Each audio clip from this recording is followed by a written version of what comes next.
welcome to the behind the screens for our final session of the Ventus Relics of the Ancients campaign. We made it to the end, but not necessarily the end of our story for these characters. As always, if you're one of my players, quit watching. Everyone else, let's roll.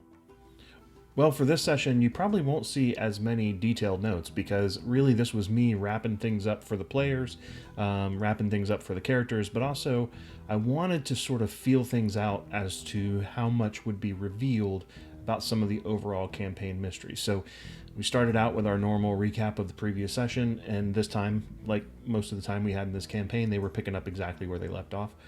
But what they didn't expect, I don't think, was that we were going to have reinforcements show up right after, and to the chagrin of their reinforcements, and maybe the happiness of the reinforcements, they didn't have to do much because everything was already taken care of while they were there. What this also let me do was get them back to the Athenaeum quicker because they had a way of getting there through the teleportation circle that the sort of quote-unquote cavalry, because they had a way of getting there the way the cavalry got there. They were going to go back with them. So it's a really good way of sort of shorten things up without the reinforcements coming in and saving the day. They did not. They were too late to save the day because the heroes already did it. So I would say that while I normally do not ever suggest to bring NPCs in to accomplish a major task, this was less of a major task, and it was more of a way for us to expedite the fact that they needed to get back to the Athenaeum. And let's face it, they've been struggling to get back there the entire time. So this was sort of a little bit of a break for them, which they were bound to catch a break at some point, right? So I think this helped. It also let me bring back Javin and Coffee, who were the original NPCs that really kind of started things off for most of the group, at least for two of the three members. And that initial death sparked the campaign. So I wanted to make sure that I gave a chance to give them a little bit more time on screen, so to speak, with them being able to interact with them and hopefully have some reconciliation there with that storyline. So they also met some others that were part of the Athenaeum outside of the Tower of the Arcane, which was nice. And I give it a good shot of sort of expanding what the Athenaeum does, at least at a base level. One thing, and you'll probably notice this from the mention I did in the campaign itself, I made a mistake, and I made a mistake on the fact that you don't always have to kill NPCs outright if you drop them. I knew that from other campaigns and other editions, but I didn't remember how it was done in 5e, and I should have just invented something on the fly, and I didn't. It was my mistake, and this is a point that I want to bring up. Don't be afraid to admit to the mistakes that you make. I think it's good that the players know that, yeah, DMs make mistakes too. They don't have every single rule encyclopedically memorized, and you shouldn't. You should have a good familiarity with things, but not necessarily have to have exact recall of things all the time. And when it's possible, it's okay to say, hey, let's just change that. So in the case of they killed someone and then went on with the story, they knocked him out and bound him instead, and so it didn't have any effect on the outcome of what happened after. He would have been subdued anyway and ready to go. So so just something to think about. If you make a mistake, own up to it and just go with it. They get back and they needed to be able to have some kind of a description, so I wrote a couple notes, but I really did most of this on the fly, to be honest, with how I wanted to describe the chamber.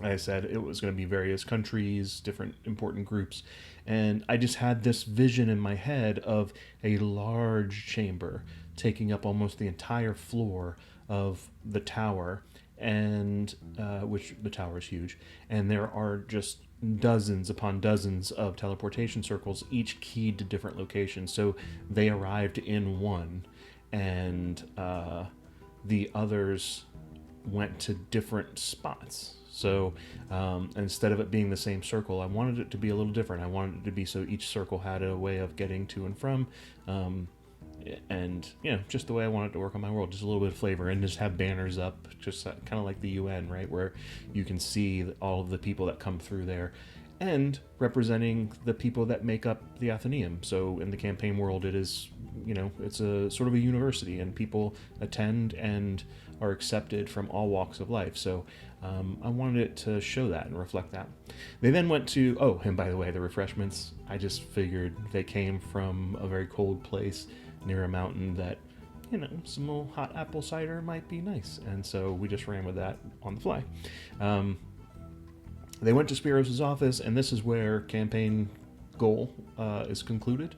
It's given them the chance to really speak with him and wrap a few things up, talk about what they would be doing as far as the Athenaeum and what they plan to do next, but also get rewarded, right? So he even asks, hey, this is, what can I do for you? And so they asked a few things. Interestingly enough, one of the things that was kind of looming was what's going on with Alora's family. This campaign could have been completely different and different flow, different organization, different reveals had they gone to visit General Oros Vanamir at the first part of the campaign. They could have, brought Javin back to the tower and had things ready to go. And instead of leaving right away, because she had that invitation, that letter saying, hey, we found you, come visit me, they could have done that at the beginning, and they didn't, and that was fine. And actually it worked for really great tension at the end to give a really nice reveal. And perhaps they would not have found out this information if it had happened at the beginning. I'm pretty sure it wouldn't have. He wouldn't have just revealed himself and the true nature of the Donran Empire. So they could have gone there, by the way. They could have gone to the house after they met with Spiros, but because of the hesitancy and Alora being worried, Spiros said, hey, let me bring him here and we can have dinner together, so it's a little bit off of you. Worked out great. So I actually had that as one of two options depending on how it played out, and they took that one. I thought it worked really well. Things played out the way it did. I wouldn't change any of it. I think that it really was a campaign that, while I had story beats and I had ideas, both what I thought the campaign was going to be changed and what I thought the players were going to do changed, and it all ended up being better than I had planned originally or would have thought it could be, which I really think is the goal, right? The goal is to you're not writing a book. You're not just deciding here's what's going to happen from beginning, middle, and end. You may have some plot lines, you may have some secrets, but it's stuff that you never know how the players are going to react and what their characters are going to do. So, and I will say that I decided to go ahead and do the final reveal because they earned it. You want a payoff. When you're playing a game that's steeped in tradition and mystery and all these mysterious machinations in the background, while they don't know everything, they got almost everything. They got a really good amount of information, and they earned that. They sat through an entire campaign. They played through valiantly an entire campaign, and they earned a little bit of intellectual reward on that too. So I hope it worked for them. We'll find out. Yeah. Thanks for sticking with me for this behind the screen session and all of the other ones. We'll be holding a campaign retrospective, so don't forget to check that out as well. And stay tuned for our next set of behind the screen sessions, which will move into our next campaign. Cheers.